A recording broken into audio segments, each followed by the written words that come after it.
जय हिंद, नमस्कार साथियों। भोजपुरी से एक बड़ी खबर निकल के सामने आ रही है hit machine trending star Khesari Lal Yadav और अमरपाली दुबे को लेकर, जो कि दिखाएंगे इस वीडियो में क्या खबर है, जिसको देखने के बाद आप हैरान हो जाएंगे। लेकिन उससे पहले आज देखते हैं कितने राम भक्त अयोध्या मंदिर को दिल से लाइक करके कमेंट में जय श्री राम लिखेंगे। तो जी हाँ साथियों, देर ना करते हुए वीडियो को शुरू करते हैं। कहते हैं भोजपुरी के सुपरस्टार गायक कलाकार hit machine trending star Khesari Lal Yadav Bhojpuri के किंग कहे जाते हैं। तो जी हाँ साथियों, hit machine trending star Khesari Lal Yadav के गाने जैसे ही रिलीज किए जाते हैं चंद घंटों में मिलियन व्यूज क्रॉस कर जाते हैं।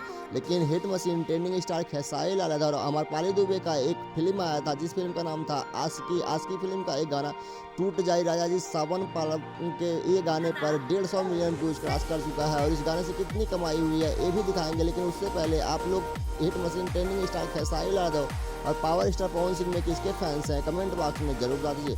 तो जी हाँ साथियों, hit machine trending star Khesari Lal Yadav को आप लोग देख सकते हैं, ये गाना 1.5 मिलियन यानी कि 150 मिलियन टच कर चुका है और इससे कमाई हुआ है। खेसारी लाल यादव के इस गाने से कमाई हुआ है लगभग एक या स्कॉर्पियो खरीद सकते हैं hit machine trending star Khesari Lal Yadav. अगर आपको वीडियो पसंद आए हो तो लाइक करके चैनल को सब्सक्राइब जरूर करें, हमारी वीडियो का नोटिफिकेशन आप तक पहुँचता रहे। जय हिंद, वंदे मातरम। फिर मिलेंगे नेक्स्ट वीडियो में।